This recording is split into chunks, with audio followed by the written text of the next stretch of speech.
Assalamualaikum warahmatullahi wabarakatuh. Perkenalkan nama saya Muhammad Heru Cokro Rijalullah, NIM G00409090 dari kelompok B1. Di sini saya akan melakukan laporan praktikum 2.2 tentang anatomi traktus respiratori superior, traktus respiratori inferior, dan juga anatomi dari core atau yang namanya jantung. Yang pertama, kita akan membahas anatomi traktus respiratorius superior. Nah, pertama kita akan belajar tentang yang namanya nasus.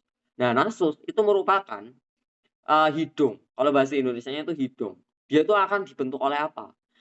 Nasus atau nasus externus itu dia itu akan dibentuk oleh os atau tulang. Yang kedua, dibentuk dari yang namanya kartilago.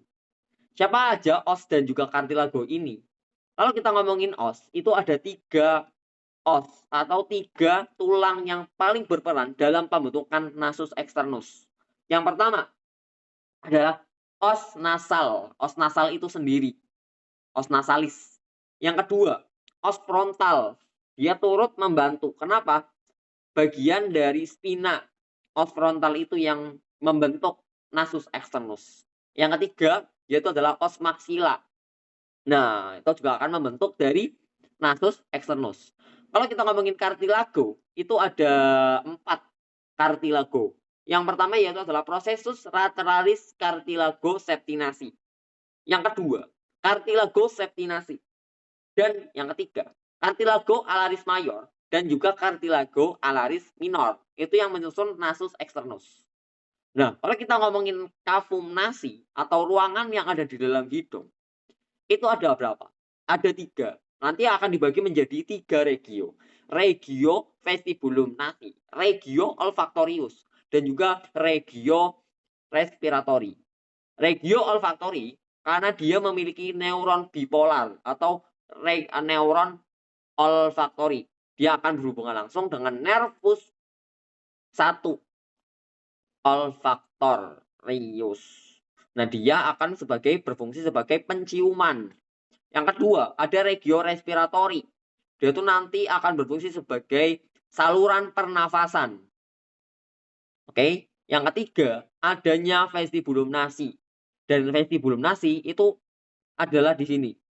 Yang pertama banget merupakan masuk ke dalam vestibulum nasi. Di vestibulum nasi terdapat fibrae atau yang namanya rambut yang berfungsi sebagai penyaring dari udara yang masuk ke dalam tubuh kita. Akan langsung disaring melalui rambut hidung atau fibrae. Nah, kan dia masuk. Pintunya namanya apertura. Kalau kita ngomongin apertura ada 2. Apertura nasalis anterior dan juga apertura nasalis posterior. Yang anterior memiliki nama lain, namanya adalah nares. Yang posterior memiliki nama lain yang bernama coana. Oke. Nah, lanjut kita akan belajar tentang septum nasi. Tengahnya, septum pemisah antara dekstra dan juga sinistra. Itu dibentuk oleh siapa? Pertama, cartilago septinasi. Yang kedua adalah lamina perpendicularis os ethmoidal. Yang ketiga, dari os nasalnya itu sendiri juga akan membentuk septum nasi. Spina nasalis os frontal. Habis itu ada os vomer, crista os crista nasalis os maxilla. Itu juga akan membentuk dari yang namanya septum nasi. Kalau kita ngomongin dinding lateral, itu nanti akan ada suatu penonjolan. Nah, penonjolan itu dibentuk oleh siapa? Ternyata penonjolan tersebut akan dibentuk oleh lekukan tulang yang bertingkat. Yang pertama merupakan concha nasalis superior, concha nasalis media, dan juga yang terakhir concha nasalis inferior. 3 lekukan ini akan membentuk 4 saluran pernafasan. Oke, akan membentuk 4 saluran pernafasan. Siapa aja itu? Yang pertama merupakan recessus penoethmoidalis, meatus nasi superior, meatus nasi media, dan juga meatus nasi inferior. 3 ini nantinya akan menjadi muara dari sinus paranasalis. Nah, Mana aja? Yang pertama yaitu adalah recessus sphenoethmoidalis akan menjadi muara dari sinus sphenoidalis. Sedangkan kalau meatus nasi superior akan menjadi muara oleh cellulae ethmoidalis posterior. Kalau yang namanya meatus media, ini akan ada beberapa struktur yang penting. Yang strukturnya itu akan ada yang berbentuk seperti kubah. Yang kita namain adalah bula ethmoidal. Dia nanti akan menjadi muara dari cellulae ethmoidalis media. Sedangkan untuk si di bawah dari bula ethmoidal ada yang namanya hiatus semilunaris. Hiatus semilunaris akan menjadi muara dari sinus maxillaris. Struktur yang ketiga merupakan ujung dari hiatus semilunaris yang kita sebut yaitu adalah infundibulum ethmoidal. Dia akan menjadi muara dari sinus frontal dan juga dari cellulae ethmoidal yang anterior karena dia letaknya ada di depan. Dia muaranya di situ. Nah, kalau yang meatus nasi inferior akan menjadi muara dari ductus nasolacrimal. Nah, ini merupakan sinus maxillaris yang nantinya akan bermuara pada meatus nasi, meatus nasalis. Nah, akan menjadi muara meatus nasi ini. Yang di sini merupakan sinus frontal, sinus maxilla, sinus ethmoidal, sinus sphenoidal. Nah, itu dia. Nah, nanti siapa yang akan memvaskularisasi dari nasus itu sebenarnya? Nanti dia itu akan divaskularisasi oleh cabang dari arteri karotis eksterna dan juga arteri karotis interna. Kalau kita belajar karotis eksterna itu akan menjadi arteri spenopalatina, arteri palatina mayor, arteri apa lagi ya? Labius yang superior. Dia nantinya akan menjadi plexus Kisselbach. Dia sering terjadi yang namanya epitaksis. Selanjutnya, laryngfaring. Faring ada 3, yang namanya nasofaring, orofaring, dan juga laryngofaring. Nasofaring VC1 sampai VC2, orofaring VC2 sampai VC3, laringofaring yaitu adalah VC3 sampai dengan VC5. Laring itu sebenarnya akan dibentuk oleh yang namanya kartilago. Ada kartilago hialin, ada kartilago elastis. Kartilago hialin dibentuk tiroidea, kartilago tiroidea, kartilago krikoidea, kartilago arytenoid yang inferior. Nah, itu pembentuknya. Kalau yang elastis, epiglotis, cuneiformis, corniculatum, arytenoid yang bagian superior. Nah, itu elastis. Ada plika juga, plika vestibularis dan juga plika vokalis. Nah, nantinya si plika ini, di antara plika ini akan terdapat yang namanya ventriculus. Terdapat yang namanya ventriculus ya, namanya ventriculus. Ventriculus apa? Jawabannya ventriculus ethmoidal. Nah, terus di antara plika vestibularis ini terdapat yang namanya rima vestibuli. Kalau plika vokalis di antaranya terdapat rima epiglottis. Perkenalkan, nama saya Muhammad Heru Cokro Rijalullah, NIM G0124090. Di sini saya akan menjelaskan tentang anatomi dari jantung.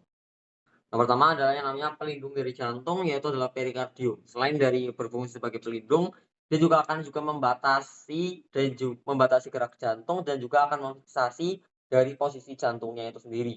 Nah, nanti akan terdapat juga yang namanya sinus obliquus perikardi yang merupakan refleks dari si perikardium. Nah, nantinya akan membentuk sinus obliquus perikardii, nanti akan sebagai adanya refleksi dari vena cava superior, vena cava inferior, dan juga vena pulmonalis. Ada juga yang namanya sinus transversus perikardii. Dia juga merupakan refleksi dari aorta dan truncus pulmonalis. Selanjutnya,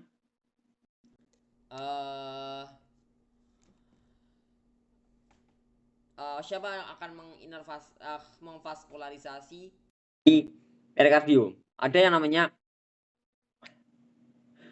nervus pericardiofrenica, musculofrenica, dan juga esophageal. Venanya pun juga vena pericardiofrenica.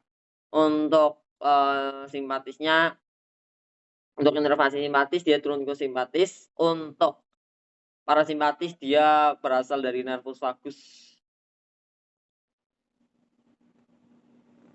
Nah, juga siapa yang nanti akan memfiksasi dari jantung? Jantung akan difiksasi oleh namanya ligamen. Ada 4 ligamen yang nantinya akan memfiksasi dari jantung. Jantung difiksasi dengan sternum.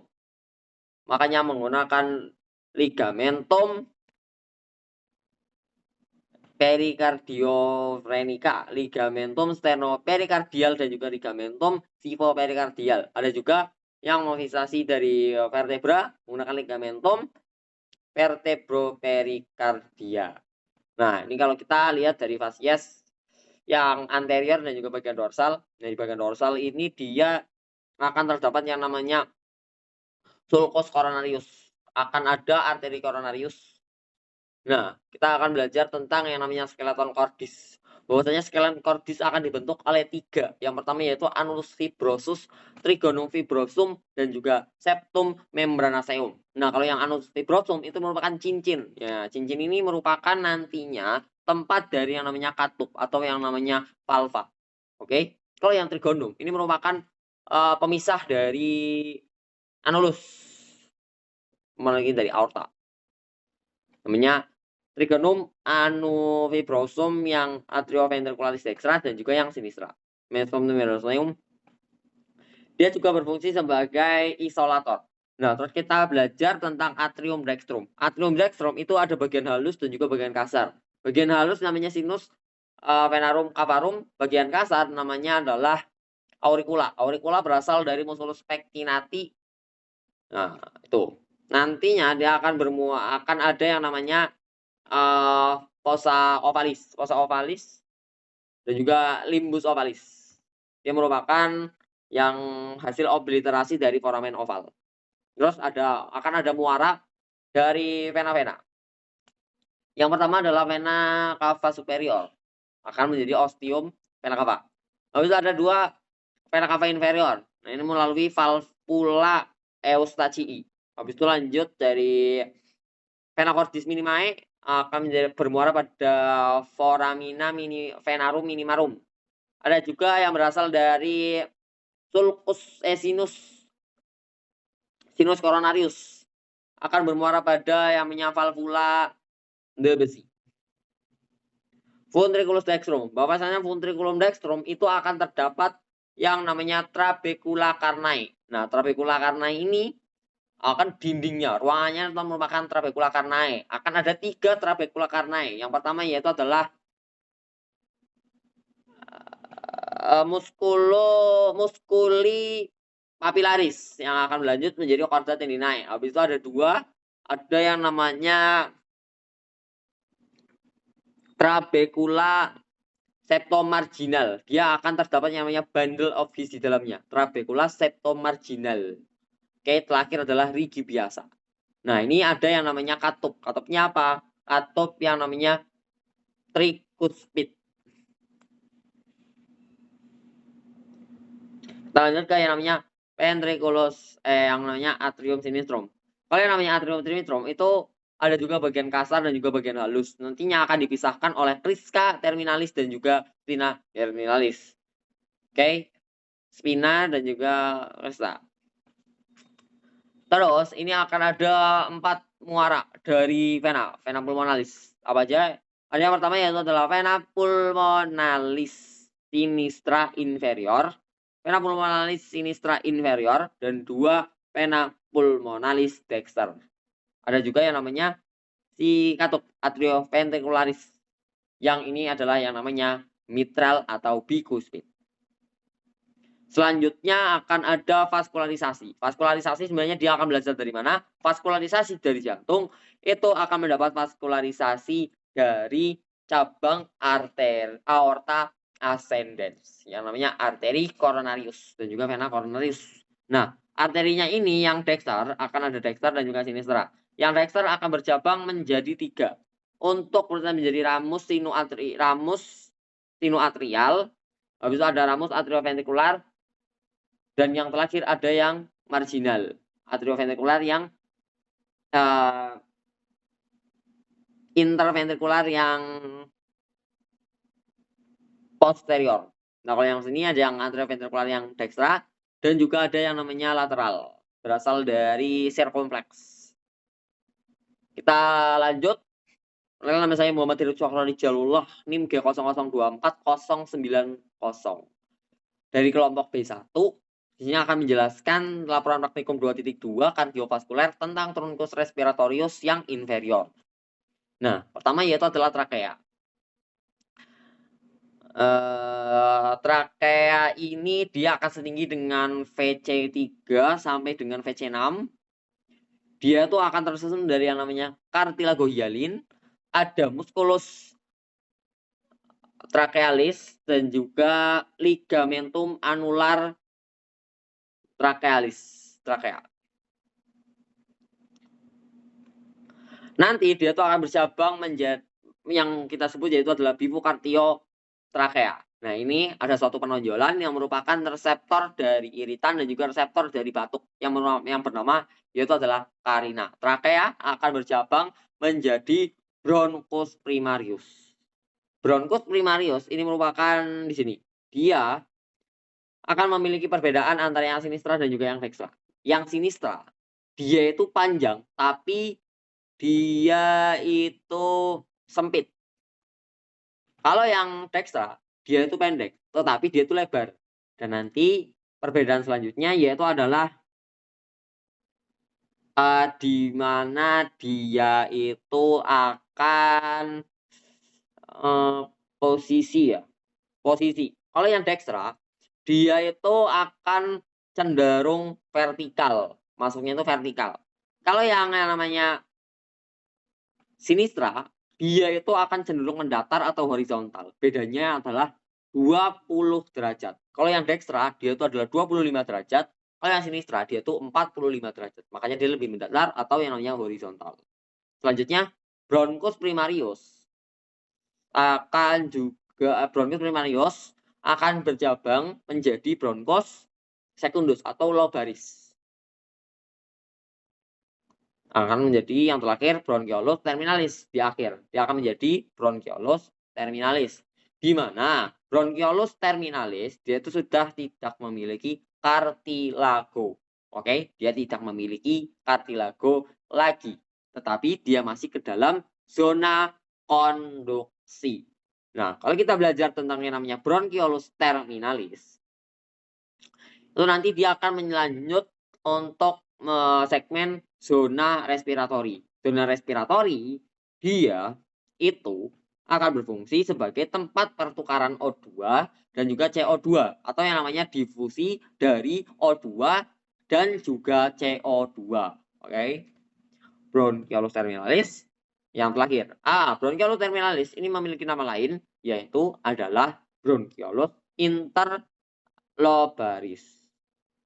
Nah, selanjutnya adalah pulmo. Di pulmo itu ada yang paling atas merupakan apex. Bagian apex itu sampai dengan kosta 1. Nah, bagian basis dia itu akan di bawah sini. Dia akan bersatu menghadap langsung dengan diafragma. Ada 2 fasies costalis dan juga mediastinalis. Dia akan ya udah gitu. Kan ada yang namanya radix dan juga ada yang namanya hilum pulmonis. Nah, kalau radix itu merupakan struktur-struktur yang masuk ke dalam pulmo dan nanti akan melekat ke dalam struktur-struktur yang ada di mediastinum. Kalau yang namanya hilum itu merupakan nama daerah yang nantinya akan dimasuki oleh struktur-struktur dari radix pulmonis.